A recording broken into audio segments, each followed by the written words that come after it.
What if the most powerful force in the room was not the loudest voice, but the deepest calm?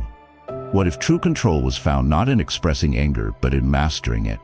Within you lies the capacity to transform the destructive wildfire of rage into a focused inner fire of purpose and strength.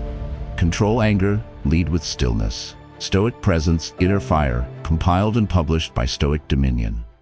Lesson 1. Understanding the roots of anger. Imagine a physician tending to a patient burning with a high fever. The patient thrashes, their skin is hot to the touch, and their words are delirious. A novice might try to treat the symptom alone, perhaps by throwing cold water on the patient, shocking the system, but doing nothing to address the underlying cause. The master physician, however, looks deeper. They see the fever not as the illness itself, but as a violent symptom of an infection hidden within. Their first task is not to suppress the fever, but to understand its source. They know that true healing can only begin once the root of the malady is identified and addressed. Your anger is this fever. This brings us to a deeply personal and often painful inner conflict. We experience anger as a sudden, overwhelming force, a volcanic eruption that seems to come from nowhere. We feel its heat, we are consumed by its energy, and we often say and do things in its grip that we later regret with a cold, hollow shame. The problem statement is this: we treat our anger like the novice treats the fever. We either try to violently suppress it, pretending it isn't there until it explodes with even greater force, or we let it consume us entirely, becoming its delirious puppet. We are stuck in a cycle of eruption and regret because we fundamentally misunderstand what anger is. We see it as a primary force, an external demon that possesses us, rather than what it truly is, a symptom of a deeper internal judgment. The transformative solution, the very first step toward mastery, is to become the wise physician of your own soul. You must stop fighting the symptom and begin diagnosing the root cause. The great Stoic truth is that anger is almost never about what happens to you. It is about what you believe has happened to you. Anger is the fever generated by a hidden infection of judgment. Specifically, anger stems from the belief that you have been wronged, that something important to you has been threatened or damaged, and that your expectations for how the world should be have been violated. The core idea is that external events are neutral. A person cutting you off in traffic is simply an event. The anger arises from your judgment. That person disrespected me. They put me in danger. They should not have done that. It is this internal verdict that ignites the fire. This ancient wisdom, passed down from thinkers like Seneca, who wrote an entire treatise on anger, is profoundly practical. It moves the locus of control from the chaotic external world to your own mind. You can't stop people from doing foolish things, but you can examine and challenge the judgments that turn their actions into your personal suffering. The incredible benefit of this approach is that it makes the problem of anger solvable. As long as anger is a mysterious external force, you are its victim. But the moment you understand it as a product of your own judgments, you gain power over it. You can't cure a fever by yelling at it, but you can cure an infection with the right medicine. Understanding the root is the first dose of that medicine. To begin your practice as a physician of the mind, you must become a diagnostician of your own anger. For the next week, your task is not to prevent anger, but to study it. The moment you feel the heat of anger begin to rise, you must perform a mental triage. Instead of immediately reacting, you must create a sliver of space and ask yourself one critical diagnostic question. What judgment just passed through my mind? Do not ask, what made me angry? Ask, what did I just tell myself that made me angry? Be specific. If your boss criticizes your work, the anger is not in the criticism itself. The anger is in the judgment. My boss thinks I'm incompetent. This is unfair. My hard work is being ignored. Your task for the week is simply to identify and write down these underlying judgments. Keep a small notebook or a note on your phone. Every time you feel a flash of anger, write down the corresponding thought. He thinks I'm stupid. She is deliberately trying to annoy me. This situation is unjust. Do not argue with the judgments yet. Do not try to suppress the anger. Your only goal is to become a master at identifying the hidden infection. You are mapping the source of the fever. The benefit of this diagnostic practice is a profound awakening. You will begin to see with stunning clarity that your emotional state is not at the mercy of the world, but is a direct result of the stories you tell yourself about the world. This awareness is the first and most crucial step toward freedom. You are moving from being the delirious patient to being the calm, observant physician. You are learning the true anatomy of your own anger, preparing yourself for the much deeper work of healing. Understanding the roots of your anger is like discovering the enemy's location. Now, you must learn the critical tactic of engaging with that enemy on your own terms. In our next lesson, we will explore the single most powerful tool in your arsenal, the crucial pause before reaction. If you are ready to stop being a victim of your anger and start becoming its student, declare it in the comments below. I am the physician of my own mind. Your commitment to self-awareness strengthens our entire community. Please subscribe to Stoic Dominion and prepare for the next step in your training. Lesson 2. The crucial pause before reaction. Imagine a fortified city protected by a great wall and a single, massive gate. The city represents your inner peace, your state of calm reason. Outside the gate, travelers of all kinds arrive: merchants, messengers, beggars, and sometimes enemy scouts disguised as friendly visitors. The safety of the entire city depends on the wisdom of the gatekeeper. A foolish gatekeeper throws the gate open for everyone who approaches, allowing chaos, rumors, and enemies to flood the city streets. An overly fearful gatekeeper bars the gate to everyone, isolating the city and causing it to wither. The wise gatekeeper, however, does neither. When a traveler arrives, he does not immediately open or permanently shut the gate. He institutes a pause. He holds the traveler at the gate, examines their credentials, assesses their intent, and only then makes a considered judgment about whether to grant them entry. This is the perfect metaphor for a profound inner conflict we all face. Our minds are constantly approached by travelers, external events, the words of others, our own thoughts and impulses. The initial flash of anger we diagnosed in our last lesson is one such traveler arriving at our gate. The problem is that most of us have a foolish or non-existent gatekeeper. The moment the traveler of a perceived insult arrives, our gate flies open. Before we even have a chance to think, the city of our mind is flooded with the chaos of rage. We yell, we send the angry email, we make the sarcastic comment. Our reaction is instantaneous, automatic, and often disastrous. We have surrendered the security of our inner peace because we have failed to institute the crucial pause. We live with an open gate policy for emotional chaos. The transformative solution is to train and empower the wise gatekeeper of your mind. You must learn to create a sacred space between stimulus and response.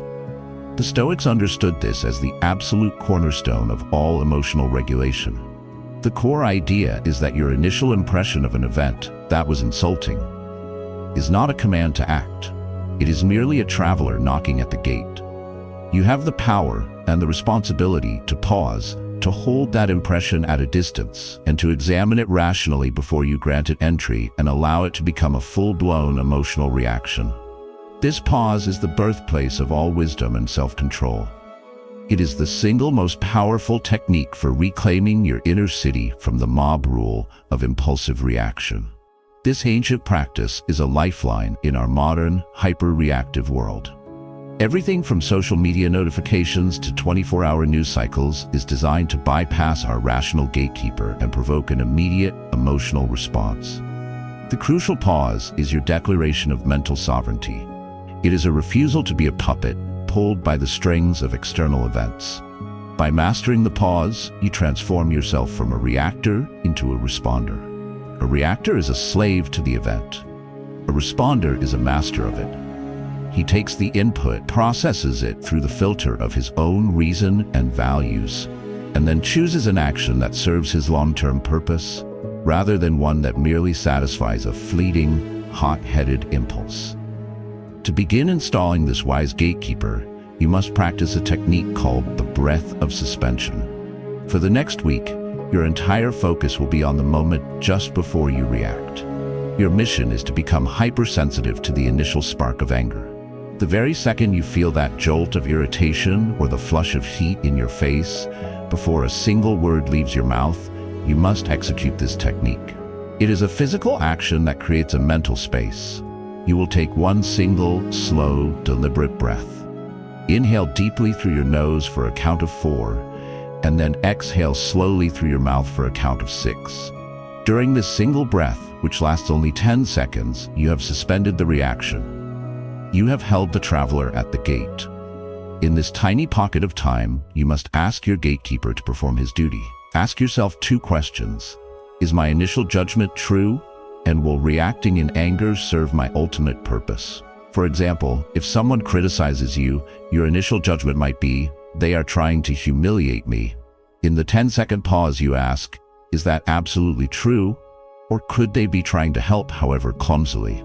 Then, will lashing out in anger help me grow, improve my relationship, or enhance my reputation? Or will it do the opposite? This is not about psychoanalyzing yourself in the heat of the moment. It is a rapid, tactical assessment.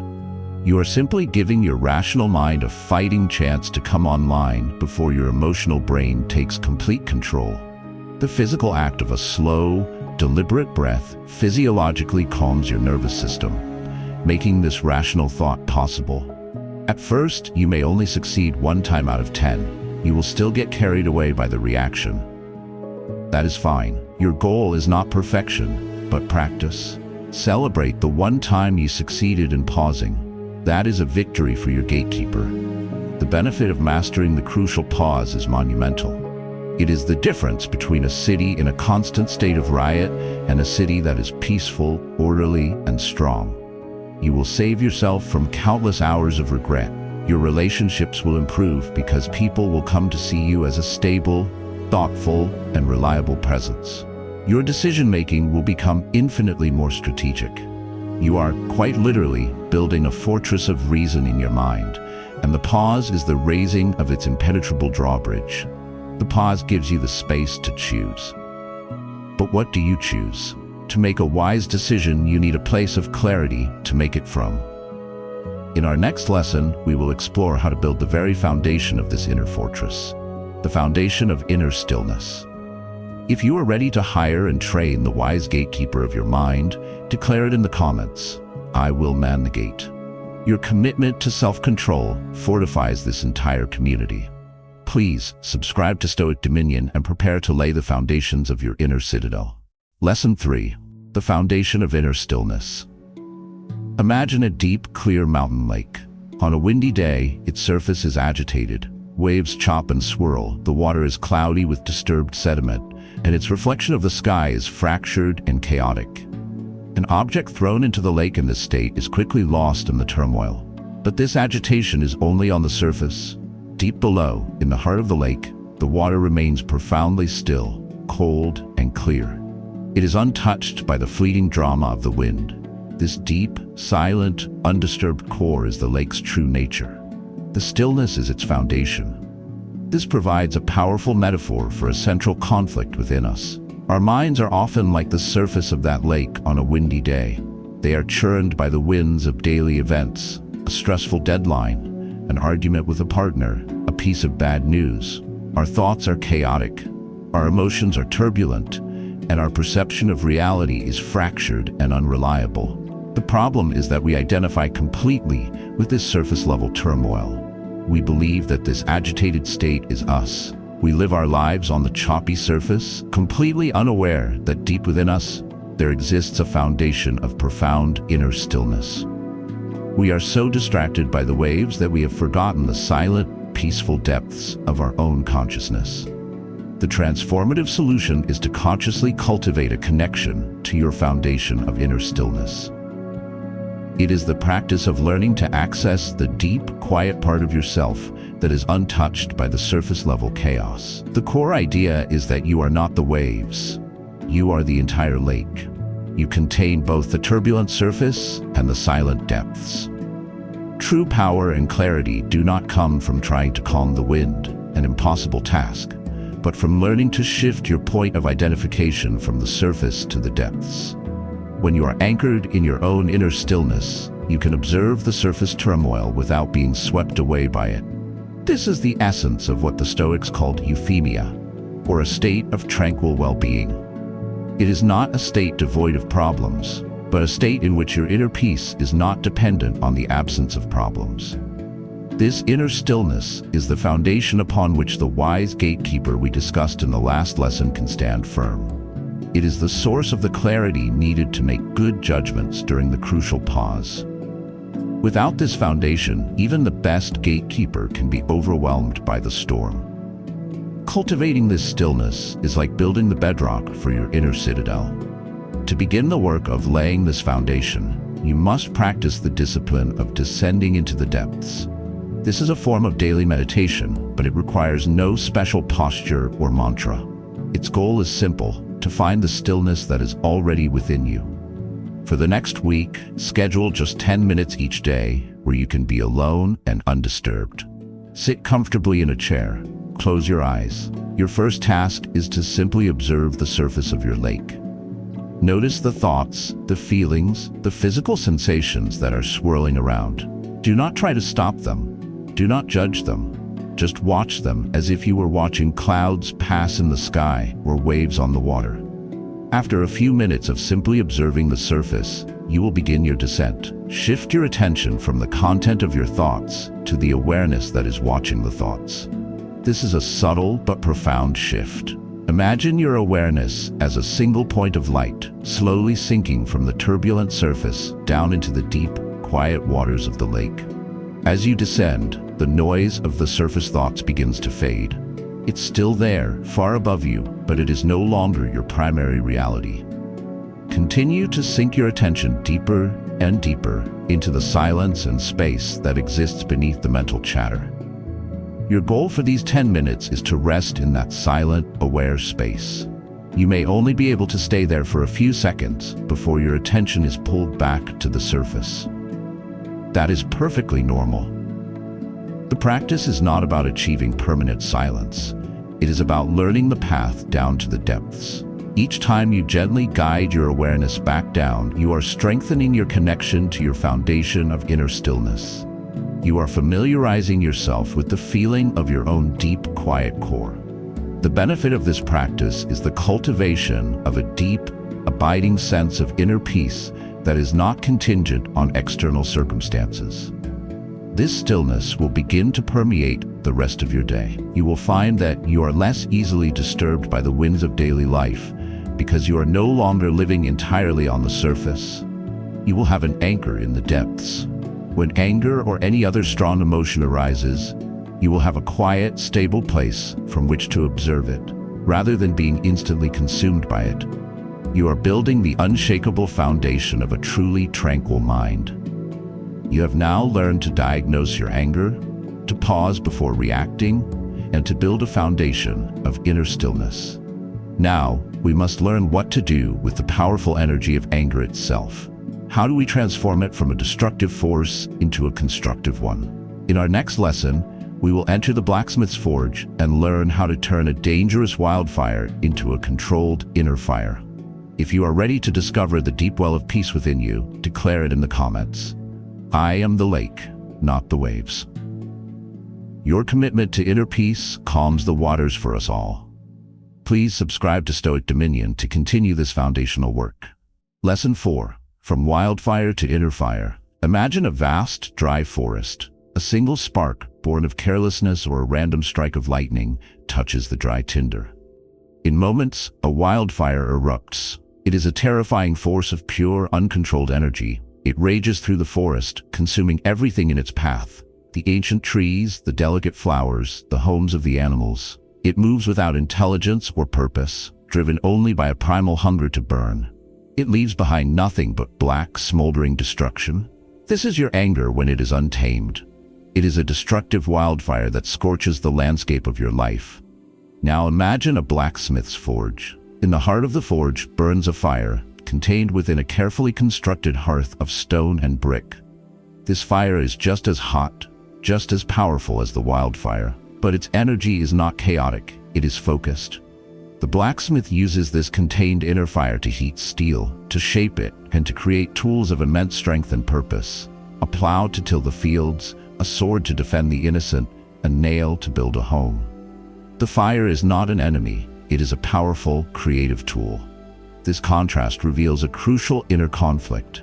We experience the energy of anger as a destructive wildfire, and fearing its power, we believe we have only two options: let it rage and destroy our lives, or try our best to extinguish it completely, leaving us cold and powerless. The problem is that both of these options are based on a misunderstanding of energy.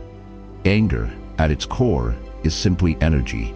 It is a surge of power in your system, a signal that something important is at stake.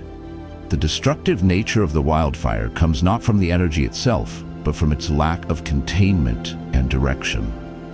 By trying to eliminate this energy, we rob ourselves of a potent source of fuel for positive change. By letting it run wild, we guarantee our own ruin. The transformative solution is to become the master blacksmith of your own inner world. You must learn the art of transforming the destructive, chaotic wildfire of rage into the constructive, focused inner fire of purpose. The core idea is that the energy of anger is not inherently bad. It is simply raw power waiting for a master to give it a noble task. Your job is not to extinguish the fire, but to build a forge around it. This forge is constructed from your reason, your values, and your self-discipline. It is the structure that allows you to take the raw heat of "this is wrong" and transform it into the focused, creative energy of "I will make this right." This alchemical process is the height of emotional mastery. The Stoics were not passionless men. They were men who had mastered their passions. They understood that a man without any fire is a passive, ineffective man, but a man consumed by his fire is a dangerous, foolish man. The ideal is the man who has a powerful fire burning within him, but who has the wisdom and strength to keep it contained within the forge of his own mind, using its heat to shape a life of virtue and effective action. This inner fire is what fuels courage, drives the pursuit of justice, and provides the energy to overcome great obstacles. To begin your work as the blacksmith, you must practice the art of fueling the forge. The next time you feel the wildfire of anger begin to spark, after you have paused and identified the underlying judgment, you must perform a new mental action. Instead of trying to stamp out the feeling, you will consciously accept the energy. Acknowledge the surge of power. Then, you must immediately ask yourself the blacksmith's question: what virtuous and constructive purpose can this energy serve? You are looking for a way to channel the power, to give it a job. For example, if you are angry about an injustice you see in your community, the wildfire response is to rage impotently on social media. The blacksmith's response is to take that fiery energy and channel it into the forge. You ask, how can this energy be used for good? The answer might be to write a well-researched, persuasive letter to a local official, to volunteer for an organization that is fighting the injustice, or to start a community group to address the problem. You are taking the raw fuel of outrage and using it to power the engine of positive change. If you are angry about a mistake you made at work, the wildfire response is to beat yourself up with self-criticism. The blacksmith's response is to take that energy of frustration and channel it into the forge to create a tool, a meticulous plan to ensure the mistake never happens again. As you practice this, you are building the hearth of your inner forge, brick by brick. You are creating new neural pathways that automatically look for a constructive outlet for your most powerful emotions. The profound benefit is that you will no longer fear your own anger. You will come to see it as a valuable, if dangerous, ally. It becomes a signal that something you care deeply about is at stake, and it provides the raw energy needed to protect or improve it. You transform yourself from an accidental arsonist, constantly starting fires that damage your life, into a master craftsman, using your inner fire to forge a life of strength, purpose, and honor. You have learned to transform the chaotic energy of anger into a focused fire. Now, you must learn to carry that fire with a new kind of quiet strength.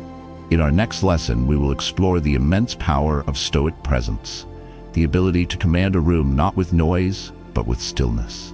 If you are ready to become the master of your inner forge, declare it now in the comments. My fire serves my purpose. Your declaration helps to build the hearth of our entire community. Please subscribe to Stoic Dominion and continue to master the flames within. Lesson 5. The power of Stoic presence. Imagine a lighthouse standing on a rugged, storm-battered coast.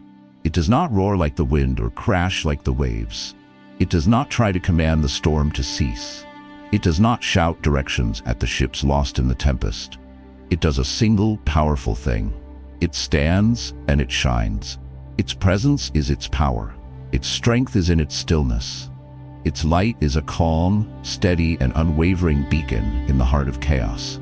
The ships navigating the storm are drawn to this silent, steady presence. It is their point of orientation, their source of hope, their guide back to a safe harbor. The lighthouse leads not through force or noise, but through the sheer, unshakable power of its constant, luminous presence. This brings us to a subtle yet pervasive inner conflict. We often believe that to have presence, to be influential, and to be seen as a leader, we must be loud. We think we need to have the cleverest retort, the loudest opinion, the most commanding voice. We mistake volume for value and activity for authority. The problem is that this constant need to perform, to fill every silence, to react to every stimulus, actually diminishes our presence. We become just another part of the storm's noise, another crashing wave that adds to the chaos rather than calming it. Our frantic energy dissipates our power, leaving us feeling unheard and ineffective, despite all our shouting. The transformative solution is to cultivate the quiet authority of Stoic presence. It is the ability to inhabit a room, a conversation, or a crisis with the calm, steady, and grounded energy of the lighthouse. The core idea is that true presence is not an external performance. It is an internal state of being. It is the natural byproduct of the inner work we have already discussed.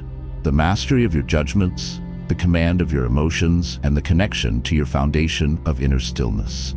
When you are anchored in your own inner peace, you project a powerful, non-anxious presence that others can sense and are naturally drawn to. You become a point of stability in their chaos. This is the leadership style of the great Stoic figures.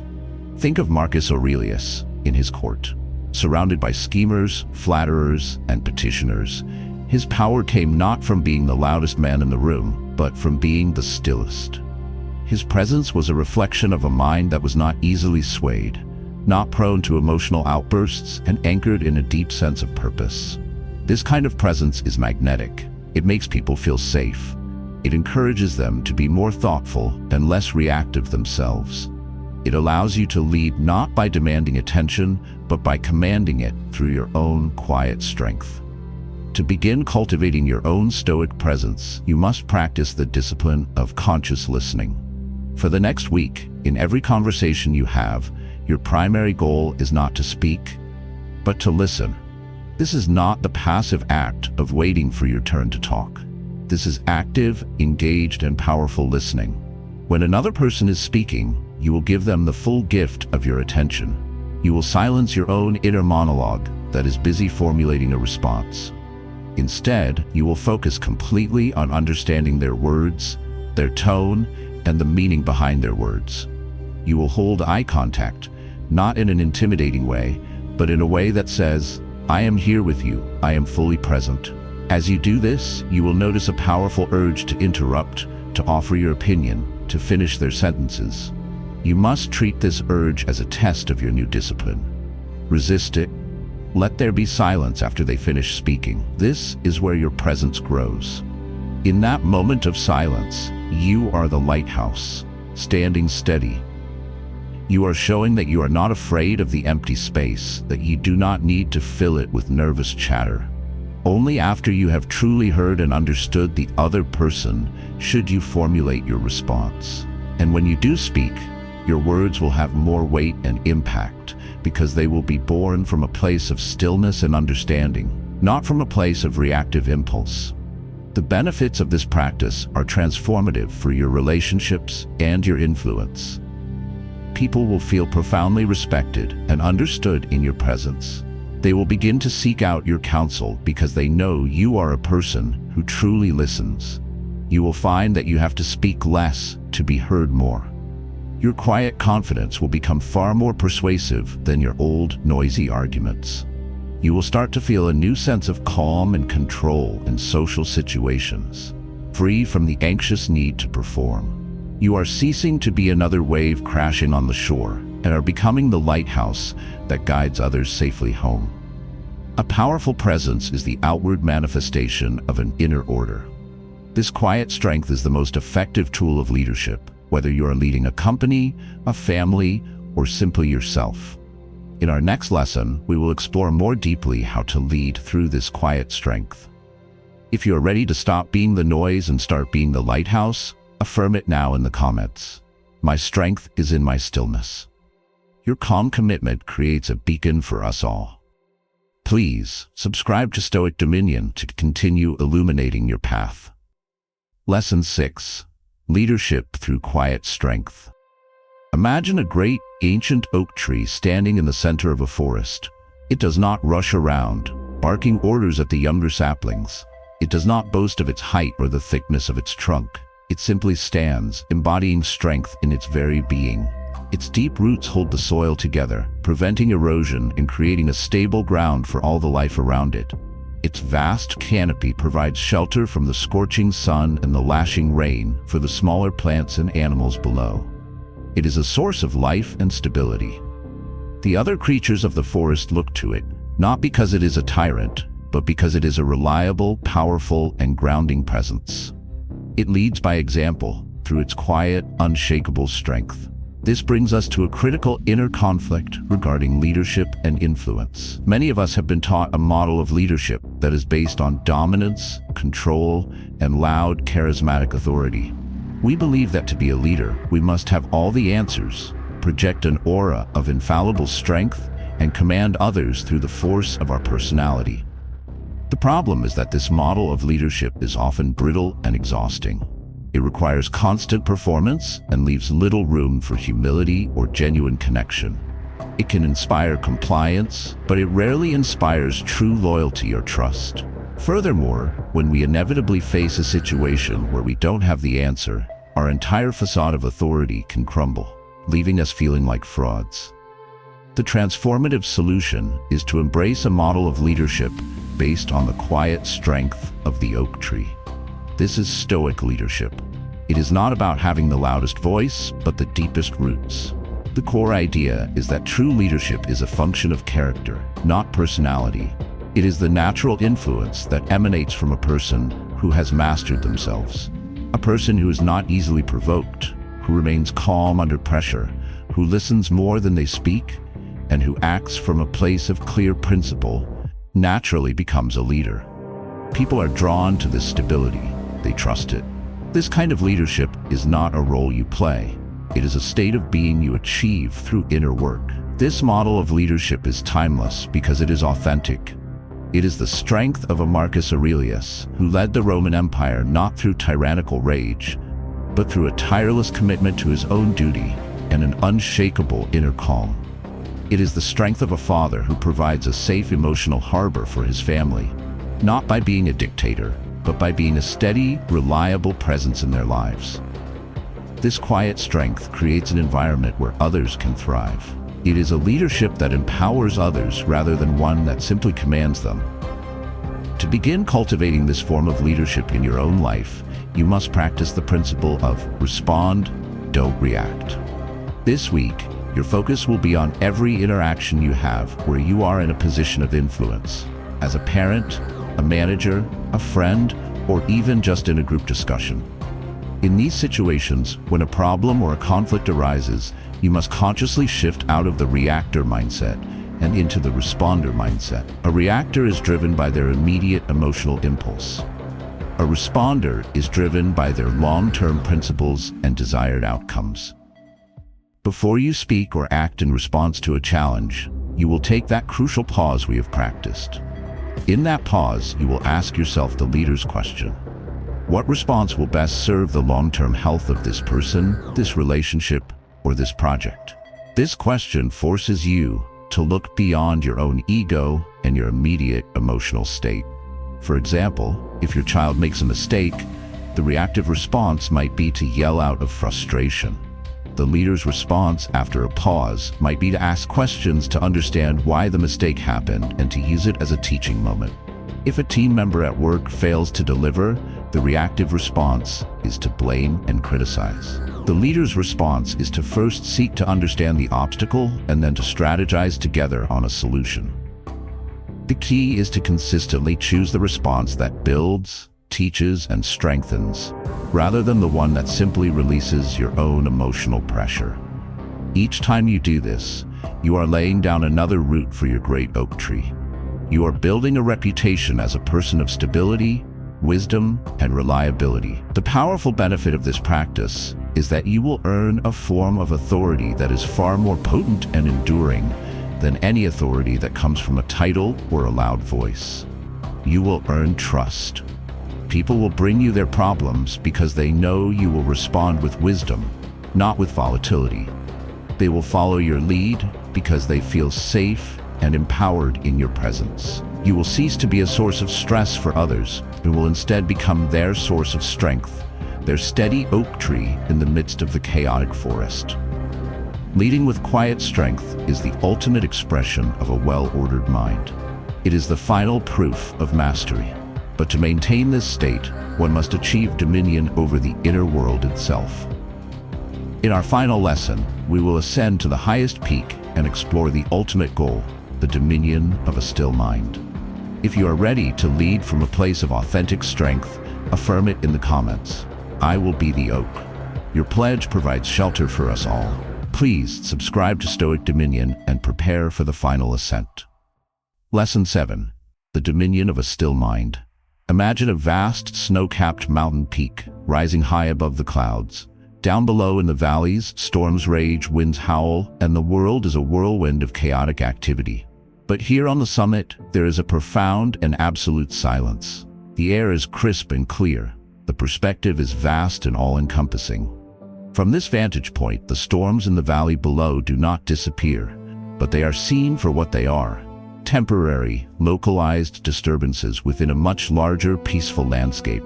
The mountain is not troubled by the storms. It is not affected by them. It simply is. This silent, unshakable, all-seeing peak is the ultimate state of a mastered mind. This is the dominion of stillness. This brings us to our final and most subtle inner conflict. Even after we have done all the work, mastered our judgments, tamed our anger, cultivated our presence, we can still feel a nagging sense of inner noise.